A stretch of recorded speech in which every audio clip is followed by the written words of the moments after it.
use this too. Let me Yes. actually like make it pretty. Yeah, let me And make it then a cute little guide with the branding. yep, yeah. Yeah, because so many times for my own stuff, I'm just like, throw it together. I don't care. As long as it's working, Yeah, it's working. But anything that I'm going to be sending out to people, I'm like, I gotta make this look nice. I I want them to agree. open it up and be like, oh yeah, this is great. Very Agreed. easy to navigate and not like, what do I do? Yeah, agreed. Also, I feel like for me, I don't know if you can relate, but I'm not like super big into the Enneagram, but I'm an Enneagram 2. And so I'm a helper, like through and through and through. And like Yeah, it is so easy for me to like just throw something together for myself. But whenever I know it's going to be for other people, I'm like, let me yeah. help make this the best it can absolutely be, you know? Mm-hmm. So Mm-hmm. I can relate. I can absolutely relate. I thought I was a Enneagram 3 wing 2 for a long time, but Yeah. as of like the last couple of years, I have been talking to like Enneagram experts and they're like, actually you're not uh Enneagram 3, you're actually a 6, but you were just in stress for so long Oh, and you went to 3. And but like I still had that helper mentality of like the just exactly like what you were saying of just like for yeah. myself, I'll do whatever, bare minimum, as Yeah. long as it's working, it's cool. Like whenever my family's out of town or my wife's out of town and I'm cooking, I'm just like whatever. I'll just throw in Yeah, a little ramen cup of noodle. exactly. Yeah, it's like this is fine and we can go on. And then like whenever she's home, like, okay, so I picked up these steaks and I'm going to make like Yeah. this tilapia and it's Yeah. just like I want It's this like to go be all really out. nice. Yeah. Yep. But Relatable. yeah. Oh yeah. Yeah. Well, welcome everyone. I see that we're live here. So welcome if you're watching live, if you're watching the replay. We're chatting all about scaling today. So if you have any questions about scaling, if you have any questions or comments as we are chatting today, this is Claire Hunt, by the way. I don't Yeah. know Hello, which everyone. direction I am on YouTube, but you're probably over here. Uh, but um, but yeah, we're talking about scaling. So jump in the chat and join the conversation. But yeah, Claire, I'm really excited to talk about scaling and just like what that means for businesses Yeah. and and yeah, it's I don't know, it's something that like I didn't really think of whenever I started my business. I just started it because I had a camera. I wanted to take some photos. People had offered to pay me to take photos, and I was like, I could turn this into a business. And never really thought about like scaling or what that would mean, or Yeah. kind of where we hit that plateau of this is really all I can do right now if I don't change some things. So Yeah. I think this will be a really great conversation for everyone. I can't wait to dive into it. Yeah, what you said about like I think that's so common for photographers to get into this and like they just love the creative side. They love the Yeah. art. They're like I want people to love me for my photos and yet whenever it comes to the business side, like that's what I see so often is that's where they really struggle. And a lot of times we're thinking more short term about like, how can I get my next inquiry? How can I get my next booking? How can I like stop getting ghosted? Like those kinds of things. Whereas, like, if you can think more long term about your business, once you've had success, once you get to that point where you're like, oh, I can't do more than this, or like I'm really stretched, or I'm already burning out, it's like if we can think more long term, even in the beginning of your business, about how you want your business to grow and scale and what you personally want your work life balance to look like, that's why I love talking about this topic for sure. Because it's, I think, a very important one to consider if you're in any kind of business, honestly. Oh So, yeah. Yeah. And I feel like scaling also helps you not hit that burnout and just yeah, like where you're almost dreading going to work and doing the thing that you loved and like left your corporate 9 to 5 job to do and create your own business. And you're just like, okay, yeah, I'll do it. Like maybe the photography part is still fun, but everything else is just wearing you down. yeah. And like scaling can absolutely help with that. But I know like there's a lot that we need to do before we just like start Yes. scaling, because Yeah. like you can't start just like expanding and growing. I always like picture probably because like have a toddler who builds with blocks and stuff, is like that scaling. I see it as like those building blocks, and if you Mhm. don't have like a solid uh foundation to Foundation. build on, then it's just like you're building on just like a couple of blocks, and then the AC turns on and just like the air Yeah. knocks it over. So like, what could we do to make sure we do have a good solid foundation before we start scaling? Yeah, this is something like I honestly wish that I had like thought about in my business earlier on, like before I got to the point of burnout. Cause a little bit about like my backstory. I was a nurse before being a photographer, so I knew nothing about the business. And I got into it. I was successful very fast, was able to go full time in just 3 months, like left my nursing Yeah, that's very career, fast. never Yeah. looked back. Like it was amazing. And I'm so grateful for that. Um, but also at the same time, like I kind of took off so fast that I didn't really have time to think about the long-term effects of what I was doing. Like you all know if you're photographers and you're here listening or listening to the replay, you book out so far in advance. So like in the moment when you're like, "Oh, I'll take one more booking." Sure, that's totally fine. And you're already at like 30 for the year, like Yep. you're going to have, even if you're really enjoying the photography side of things and looking forward to creating art, you're still going to be looking forward to that and feeling the dread. And that's like where I found myself one year when I booked like 33 weddings. I was like, never again. I have got to scale in some kind of way because this is not sustainable for me, for my business, for my life, how I want to live. And so for like starting to scale today, like I would just say if you can think more long term about your business, like truly the goals that you have for your business, for your life. What do you want your life to look like? What do you want your business to look like? How do you even want it to feel? Like if you can visualize those things, then, once you get to the point of, like you said, John, of like building that foundation, that's why my very first mentorship program is all about the foundation building, because without that, like you really cannot scale. Like you can't, for example, add an associate team if you don't already have the bookings and the inquiries yourself, and if you Yep. don't already have a process yourself, and if you don't already have like the work life balance for the editing and the back end workflows and all of that, like adding an associate team would be an absolute drag to you. You have no idea what you're doing. Like you don't even have the foundations for yourself alone built yet. So Oh yeah, I would just that say, was like, me in really? 2018. Oh yeah, because I was booking a lot, and I had a couple of friends who were like trying to build their own business, but they were also like, if you ever just want an associate, I would love to just take the photos and then hand them Yeah. off to you and not have to edit, and just like get to do the fun stuff at the weddings. And I was like, that would be great because I'm like turning away a lot of people. And Yeah. then I didn't think about what that would actually look like in my business, and like There's so much on you. Yeah. all the extra, because then I'm like coordinating multiple weddings on the weekends and making sure this, and like all the images, and then it's like double triple editing, because It is. I I definitely I don't have too crazy of a trigger finger with cameras, but my associates then I did. do. Yeah, yeah, where I was like used to I'm a like culling chronic through. overshooter. It's I think it's great. I sometimes I wish that I would take more, because I'm like, oh, if I had just like taken a few instead of just been like one. But I think like I also shoot a lot of films, so I'm like, I have 10 shots on this camera. I cannot Yeah. just be shooting all over the place.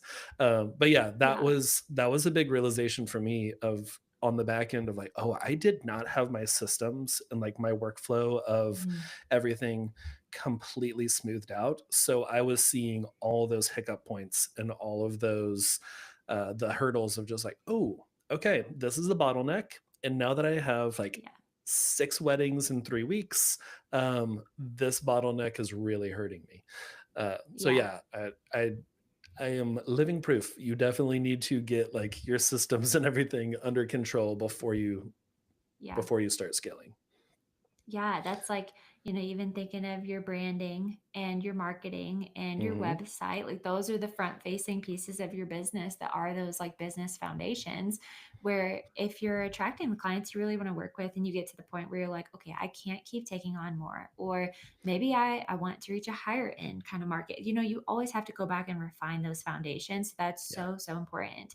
And then from there, it's like your client experience, your organization. That's your foundation. That's what I teach in my mentorship program, Book It. But with scaling specifically, like those things are just so important to have the foundation built. Because like you said, like I ran into the same thing, John, where like I thought like, oh, it's gonna be so great to have an associate team where if I'm, shooting a wedding on a Friday, then they can shoot for me on Saturday and then boom, I don't have to trade my time for, being able to make some money too. And I know Yep. my couples are well cared for, but then Sunday and Monday and Tuesday comes and you're like, I have to edit these sneak peeks. I have to do that. That's on me. I have to deliver them.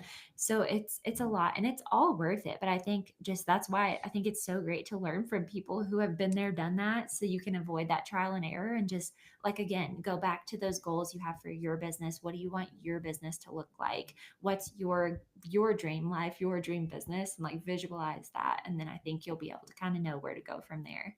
Yeah. Oh yeah, 100%. Because even though you're not like physically doing the double header that weekend, Yeah, you're still doing the you double still feel header it. of the back end work after the Yeah. wedding. It's like, oh, okay, this is not for me. Yeah. So yeah, no, I 100% agree. Of just like learning from others, which is huge. I wish I would have Mhm. done that more. I was definitely, and still can be sometimes, a like I want to do it myself. I want to I Yeah, want to move forward on my own. Just kind of like that pride of like, I built this with my own I hands. did it. Yeah. I did it. Yeah. And like, oh yeah, I built this business. I built this associate team. And then you run into a lot of issues and like, oh, if I had talked to somebody, if I Yeah. had hired a coach, if I had taken a program or something, maybe I would have learned a little bit before um, this completely derailed. Um, Absolutely. but yeah. Okay. So, what are some other things we can do, kind of like preparing for scaling or moving Yeah, forward?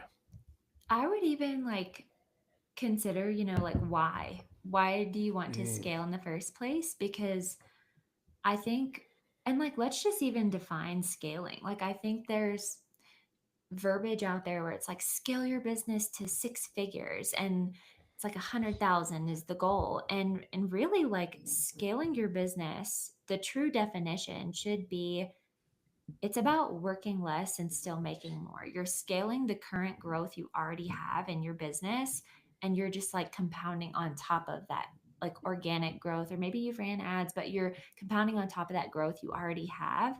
And mhm. so I would consider like what's the why? Because if it's just about the money, that's going to come through and that's going to show as sleazy and people are not going to connect with that. But if it is about like serving better, if it's about having a better work life balance, if it's about being more like lit up in your business so that you show up as the better version of yourself, if it is about like being able to bring in more money where you're not always trading your time for the income, but yet you still have the like solid foundation there where people are being served really well and it's not just about the dollar sign. Like I think those things are important. So that's kind of how I consider scaling. And there are so many ways to scale your business, like so many. A lot of times people think like, oh, I can like have a studio and that's how I'll scale. But in reality, that's going to increase your costs, which means therefore decrease the money that you're making. And you're Yeah. also having the overhead of like the extra work that's required with having a studio open. So like that's a very common myth I hear a lot of times is like, oh, I need a studio. That's how I'm going to scale. So I would just truly think about for yourself first, like, what's the definition of scaling and why do you want to scale and what's the heart behind it? Because whenever it comes to like when it might be time to scale in your business, there are so many different factors. Like if it's a matter of like you've booked 30 weddings, like me, where I booked 30 weddings and I was like, oh my gosh, like I can never do this again. But I Hmm. still obviously have a livelihood. I'm trying to make a certain amount. Like, so how can I still hit these like revenue numbers and have more of my work life balance back where I'm not losing myself? I'm not burning out. I'm not having to like look at a questionnaire before I walk into a wedding because I'm like, I can't remember who this client is because there's Right, 30 yeah. of them. Like, What that's was the such a groom's name again? bad feeling, seriously. And Yeah. for me, like, my heart has always been about like the client experience for people. So whether that's because you're there like I was, where you're at 30 and you're like, I don't want to do this anymore, or maybe you don't love having to be a content creator all the time to be able to get inquiries and bookings. Like, if you're in a place where you're really wanting to like not have to be on all the time. Like, you want to have ads running for you. It's like that's great. I love ads. I think they're really powerful, but again, it goes back to that conversation of like, we have to make sure first that you're attracting the people you want to work with and that your website converts and that you've got that foundation built, because otherwise you're going to be wasting money. Like, so you have to think about like these moving pieces and doing it all in a step by step order. And I think if you can think long term about it in that way, then you're going to get to the point where you can scale and you're doing so in a way that really feels aligned for you and your life and your business, and you're still serving well. So, yeah, that was kind of like a word vomit, John. I can't even remember the question you asked No, me. I love it though. We love word vomit here. It's Okay, great. The good. more words, the better, I always say.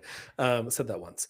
But yeah, it's like that forethought, I think, is Mhm. huge, of not just, well, I see so and so down the road or on Instagram or Yeah. whatever, and they just announced that they're doing an associate team, or they just bought a studio, or they are Mhm. doing whatever, and just kind of doing that because someone else is, or you've reached a level where you're like, I can either like raise my prices and take fewer weddings, or something like you want to like scale and bring in more income, and you're just like, all right, well, I guess I'll build an associate team like everyone else is doing.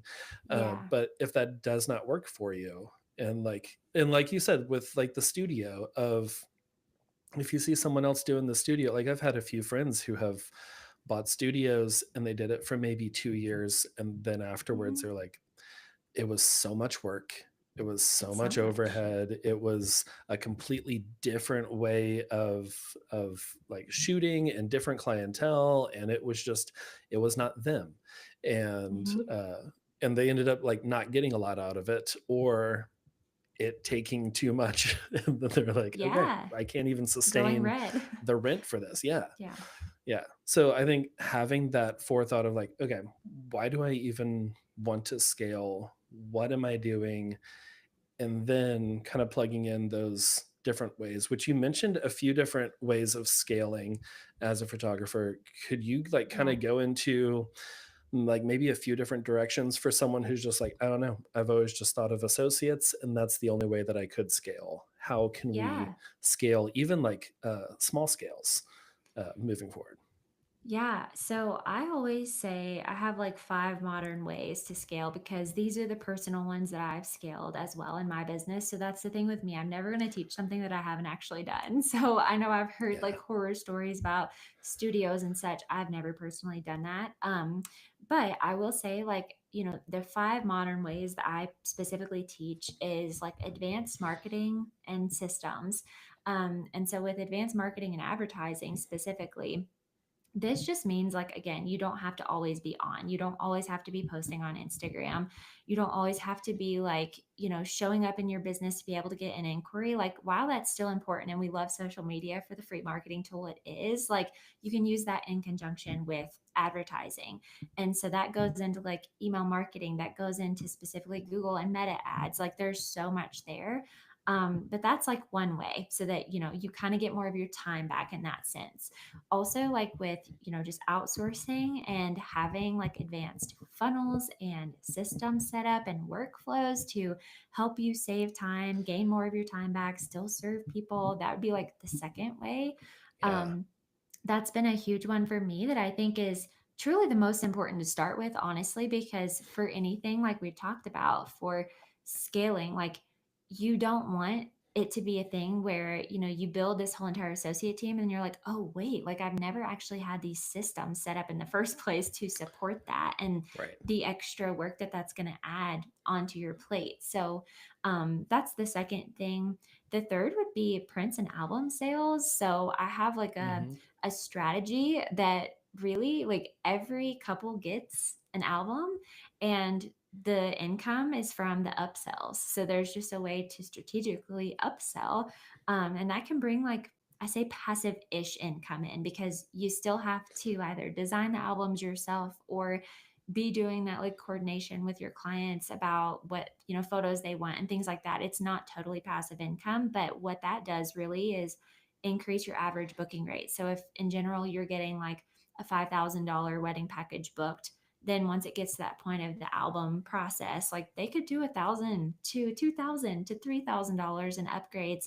So then now, if we say 3,000 is what they upgraded for their album, really like their booking was an $8,000 booking, right? So like that's a Yeah. way to increase your revenue without significantly increasing the time that you're spending and trading. You can also outsource your album design and stuff too, which is why I teach you about outsourcing first.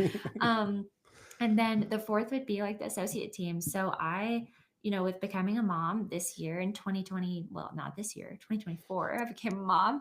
Um, my most favorite way that I've scaled has been my associate team, because I specifically found people who really like complimented me, my personality, my business model, my photography style too, hired them as independent contractors, worked with them, trained them, like marketed them really well. I think a lot of times there's this like misconception that to have an associate team, it's just that you tell or you tell your couple, right before the wedding, you're like, I'm going to have this person come shoot it. And then they're like, wait, what? We thought we were getting you. That's never what I do. There's a whole entire Yeah. business model structure that further not only just supports your clients, but it even supports the associate photographer too. So they don't feel like they're just showing up and they know nothing and they're just taking your place. Like that's, I think, unethical. I know that's a little bit of a controversial take there. Yeah, Um, little hot take. I little hot I take. I agree with you though. There are a lot of times that I'll see in like Facebook groups of people like, "Hey, I have a wedding in 2 weeks. I'm looking for an associate to take it." I'm like, Yeah. I have to have someone on my team confirmed that they are Trained. available for that day, trained Yeah. before I even send the contract to the couple. Yeah. Um, but yeah, that is me. I Same. think that I'm with you. I think it is a pretty unethical process in practice for people to do that because Yeah.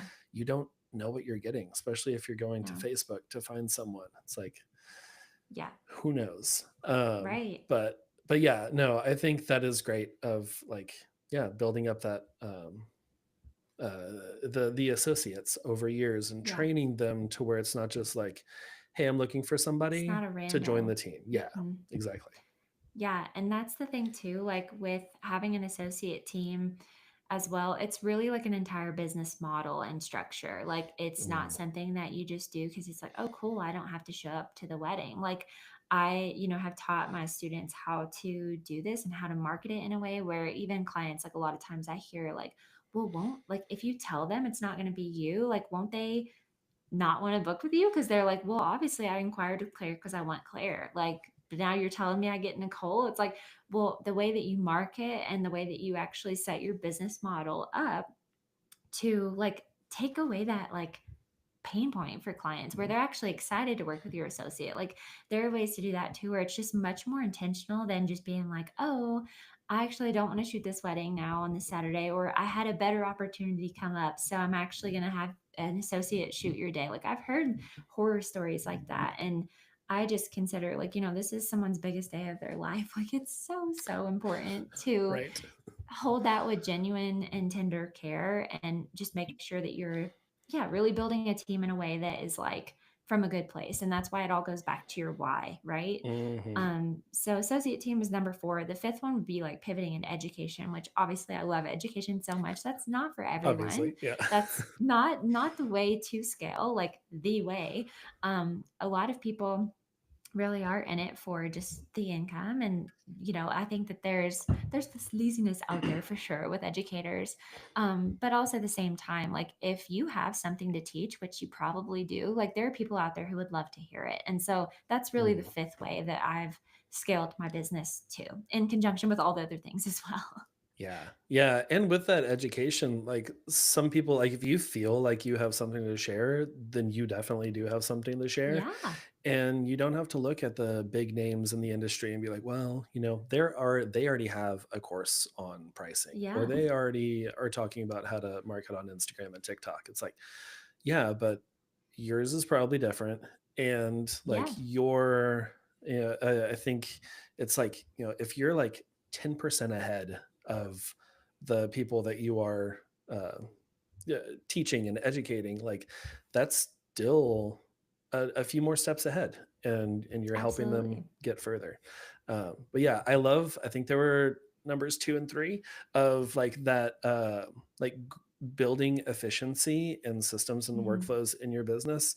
I think that is a something that people don't necessarily always see as scaling, but it absolutely is, because, Yeah. like, when you're making a more efficient workflow, like, I just did an overhaul of my whole editing process, and I am, like, in love with it now. I'm like, this is so good and so smooth. And it wasn't terrible before, but it's just like, it's even better. And with that, I'm able to have more time to work Yeah. on my business, or to take on more work if I want to, or Yeah. to not work at all and go, play in the pool with the kids. And, like, Absolutely. that kind of, like, building more efficient workflows and systems uh, will save you time, which in turn saves you money. Yeah. And I mean, even if you think of like the time that you do spend, for example, refining your editing workflow, Hmm. if that means you're providing a better experience to clients because maybe now you can do a 4 week turnaround time than the traditional 6 to 10 or whatever, 8 to 10, then that means like you could even raise your pricing because you're Hmm. standing out in a way where you're just creating a more optimized system, a more optimized workflow. And with everything that you do in your business, like it increases the value. So even considering it in that kind of a way, it's like you're optimizing. So anytime you invest in your education, anytime you invest time in your business to further refine, it's just going to improve your business as a whole and also your client's experience with you. So that means you might, warrant a price raise and then you can book a little less and still make about the same amount, if not just a little bit more. Yeah, and still work less because Yeah. you're more efficient now. Yep. Uh, yeah, and then you talked about products and, like, prints and albums. Yeah. That is something that I think a lot of people are a little scared of. They think about, like, the IPS, kind of like having Yeah. everyone come in and we're going to sit down on the couch and we're going to flip through things, which is absolutely a way you can do it. Yeah. Um, but, like, to get into print sales, you don't have to do that. Like, I love Hmm. how you said, like, every couple gets an album. And then, do you have that, like, built into your collections, and then you Yeah. can grow, kind of like you said, those add-ons and upgrades later? Yeah, so my structure essentially is in every wedding package, I have an album credit. So it's very obvious like what they're receiving. And it's like the basic of the basic of the basic is the album Mhm. credit essentially. And so through that, it's like once you get to the point of like the full gallery's been delivered, then that's where the upgrade possibilities are there. And so the album credit's already included in their package. They definitely get it. I have had some clients who will just take the album credit that I've included and be so happy with that. And they don't want any upgrades. That's happened like very few times compared to the Mhm. amount who really do want their names added on the cover. Or Right. if you create the slideshow of all of your favorite images from the day, it's like it's going to be hard to remove images when they already see it like that. So Mhm. it's really like the power in the upsell, if you will, to create a better, more full storytelling album for them that is more custom, that serves them better, and it means a little extra like cash in your pocket from their wedding day. So that's my approach with it for sure, and it's great because I've never done the IPS too. Like I agree with you. It feels sleazy, it feels salesy, and like nothing about my process feels that way because it leaves it to them to decide instead of like Yeah. the pressure of in-person sales, honestly. Yeah. Plus, like, it's 2025. We're buying all kinds of things online these Yeah. days. So it's like, yeah, having that virtual experience to where, like, sometimes I'll have clients that are very hands on with the album design. I'm like, Yeah. absolutely, love it. Come along and like we can do a Zoom call and work through all of that and Yeah. like design it together live. Uh, but no, I like what you said about like the base, like kind of starting off with like a basic album because Mhm. you could add a big luxurious album to everyone, but then there's really nowhere to move up. And maybe people are like, I don't know, that's a little too much for me. I Yeah. want the basic. And obviously the basic is still a really great album. Like it's Yeah. good quality and design and all that. You're not just like, all right, and the basic is Shutterfly, and Yeah. then we're gonna we're gonna upgrade to Yeah. something else. Yeah. But yeah, no, I like that, and it's like it's a super easy way to add on that like semi-passive income, Mhm. uh, to where you're not uh, you're not like essentially you're not raising your prices, but you are still raising the overall like price and experience for the Yeah. clients as well. 100%. Yeah. Okay.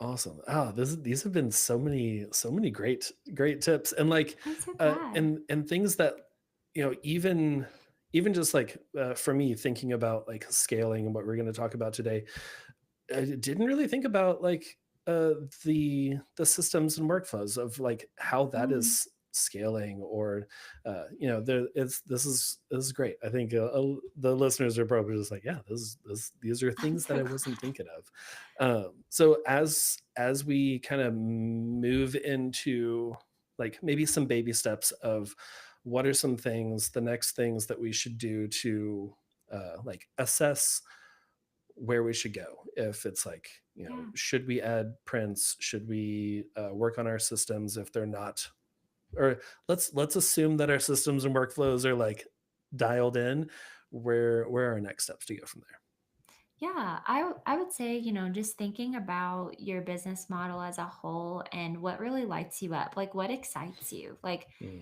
do you feel excited to go in multiple different ways to scale, or do you want to just focus on one at a time? Like, I think that's the thing where I didn't even add all of these things in it just once. It's like you just take it bit by bit by bit. And I think, the thing is with any kind of scaling, it's like you have to have the mindset of like, again, why you're doing it. Does this light you up? Are you actually excited about scaling in this way, or is it just because it's what you've heard about? Like, does it feel overwhelming? Does it not feel fun to you, or does it really feel like where you think you see your business heading? That's what I'd say first. And I think, like, in order to be able to figure out those things, taking time to work on your business and not just in your business is one of the best things that you can do for yourself because Yeah. if you're in a season where you've been booking 20, 30, I don't know, some people do 40, 50 weddings a year, and you're having a hard time like taking the time and space to just think and process and refine and optimize and think more long term about your business, then I call it a CEO day. It's not something I came up with. I cannot remember where I heard it for the first time, but taking a Hmm. CEO day to, even if it's just a few hours, like I know some photographers I've mentored in the past, they're like, but Claire, I literally can't take a whole day. Like that feels overwhelming. Okay, take a few hours where you block it out on your calendar every single week. And that time can change week to week, or it could be a different day week to week. It could be 2 days a week, whatever you want to do, whatever fits your like business model and time that you have. Taking that time to just work on the business is going to help you because a lot of times, like I mentioned at the very beginning, I think where it was like, it's so easy to be like, I'll just take on one more. Like, yeah, I'll take on one more. I'll take on one more. Yeah, I'll take on one more. Where it's like, if you have that time to think and process and work on your business, whether that's optimizing your systems or outsourcing things and having to train someone so they do it really well, or adding these like prints and albums to your workflow and to your process and to your packages, or doing like Meta and Google Ads so that you have more inquiries, and then scaling with an associate team or adding education. No matter what, like you need time to work on your business and not be in it. So that means like no calls, no client communication during the Yep. CEO time, no editing, like just brain dump, dream a little bit, and then like take the time to put the plans into action. Because that's the thing, like it's great to dream, it's great to think about like, okay, why do I want to do this, or what does my dream business look like, or what does my life look like that I really really desire. It's great to think about those things, but like then you need to take action too, or else you're still just going to Right. stay in the same You're place. you're still just going to be So dreaming about right, it. don't just dream. So CEO time, whether Yeah. that's a day or a few hours a week or an hour a week, like whatever you can do, I'd say start there, because that's Mhm. going to give you more clarity than you're going to find if you're just constantly in that hustle and grind. Yeah. Yeah. And like I have to put it in my calendar to have Mhm. CEO time because I will just, I'll open up my laptop and be like, oh yeah, emails, and just like Yep. dive straight into emails. Or, Lightroom will be pulled up. I'm like, oh yeah, I need to finish that. And Yeah. then I'll start working on that, and like not having uh, you know, it's blocked off, not working on anything else, phones on do not disturb, Yeah. and in the other room, so I'm not jumping on Yes. Instagram, and Yes. just like having that, I think that's a great idea of just like even starting with like an hour or two a week, where I have like a notes app on my phone where whenever I have those, like I listen to so many podcasts, it's insane. And I'll listen to them. I'll be like, oh, that's really great. I do need to implement that in my business or refresh that in my systems, and I'll just throw that into the notes app. So then on my CEO time, I can open that up and be like, okay, what is important for me to work on? What can I do in the next hour? And then Yes. like you can have that. Yeah. But yeah, it's so easy to just get stuck in the cycle of working in Mhm. your business, and just you're still working in your business. And like you said, you're dreaming of like, oh, I want to do this, or I want to scale, and I want to add on albums, but I don't know where to start with albums. And Yeah. then you're just dreaming about it because you never take the time to look up, all right, who are some good album printers, and Yeah. where can I find good design software and that kind of stuff. Yeah. uh, so no, I love it. CEO days are amazing and like will really push your business forward. Yeah. And also, like, just to tell this to anyone here who's like, oh my gosh, but like scaling, it seems like it's going to be even more on my plate, right? Like at the beginning, yes. Mm, Um, the goal though is for it to not end up taking more of your time eventually. Like it's hard work at the beginning, and then it's something that pays off like after time. Like it's something that you do have to give intentional time and effort to. And so that's why I'd say, even for CEO time, CEO days, whatever, even take time for self-care too, friend. Like that's important, whether that's massages or getting a facial or mhm. going playing in the pool with your kiddos or whatever that looks like for you. Self-care in the midst of also growing and scaling is incredibly important, or else you're going to lose sight of it and burn out in that process too. So, CEO time is even for that as well. It's important to balance the working on the business, because you're working on yourself too by doing Yeah. those self-care kind of activities. So that's important too. Oh yeah, yeah, and you need to take care of yourself, because Yeah. if you don't take care of yourself, your business is going to hurt from that. Because Yeah. I have those years, 2018, 2019, where they were great. They were some of those were the years that I like hit six figures, and went past that. But they were also went straight to burnout, and I was Yeah. just working, working, working, and I was like, oh, I'll rest. I'll rest later. Yeah. I don't need to do that right now. It's cool. I'm so busy. And then my body like gave out, and I was like in bed for 3 days, just couldn't move. So yes, take time. Your body needs Yes. rest. Listen Your to your mind body. needs Your rest. mind Yeah. needs rest. Yeah, we look at screens for way too many hours with editing and emails and Yeah. all the things. Uh, so yeah, no, that is a great point of take time for yourself too.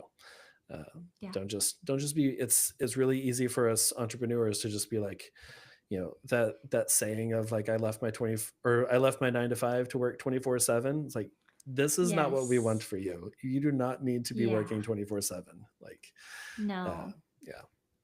So awesome. Well, Claire, this has been so great. I really I'm so enjoyed this glad. conversation. And before we get into like where people can find you online and listen to your podcast and all of that, there's something that I like to do where we talk about what we're loving this week, and it can be literally anything. Book, TV show, movie, whatever, new food. What are you loving this week?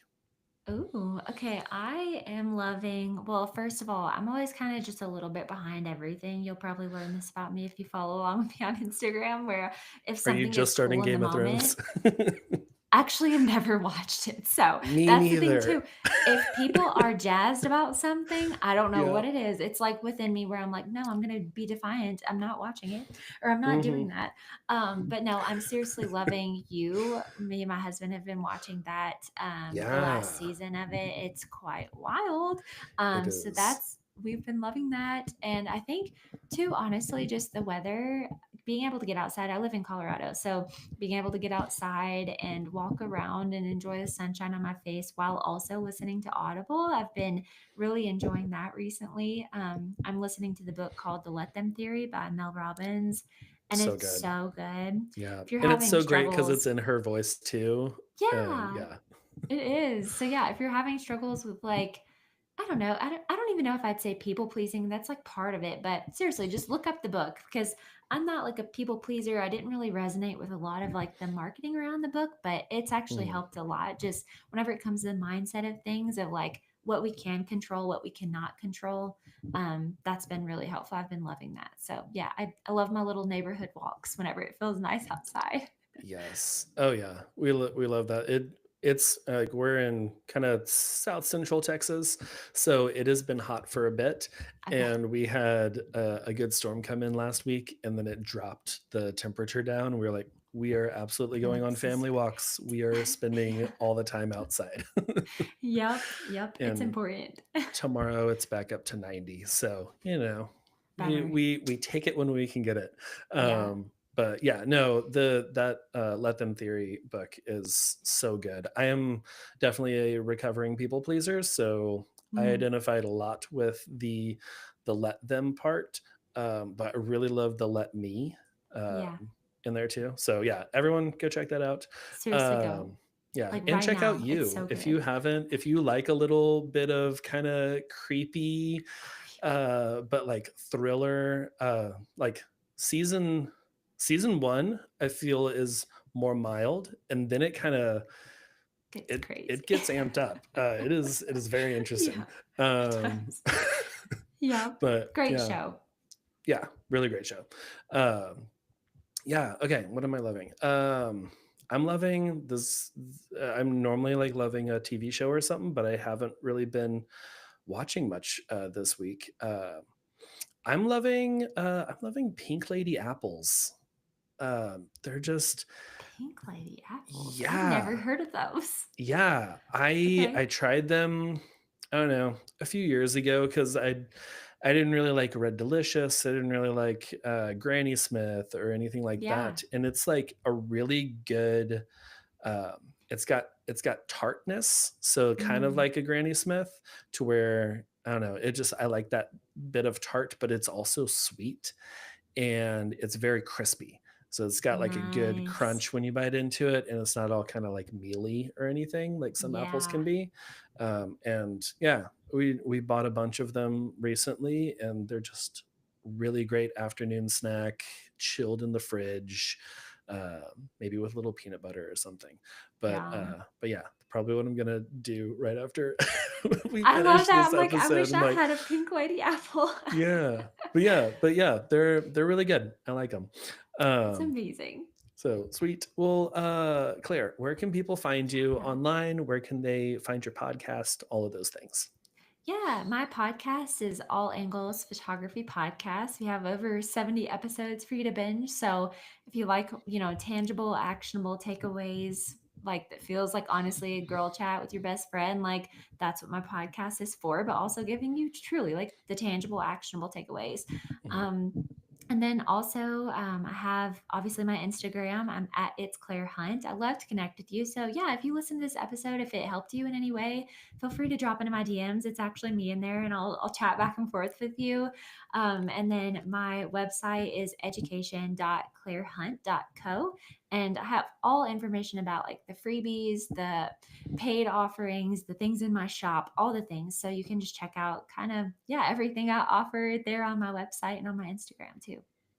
Awesome. Sweet. Well, I will Yay! have links for all that in the show notes for everyone. Super easy. Scroll down, click on that, and go say hey to Claire. Yeah, But thank you yeah, for having me, John. This is so fun. I love talking about absolutely. scaling, so I'm really honored you brought me on to talk about it. Yeah. Yeah. Well, thank you so much for being here. This was a joy getting to talk, and more than just like Instagram DMs. So Yeah, this is great. agreed. I love it. Thank you so Yeah, much. absolutely. Well, thanks everyone for watching, and we'll see you for the next podcast. Bye, y'all.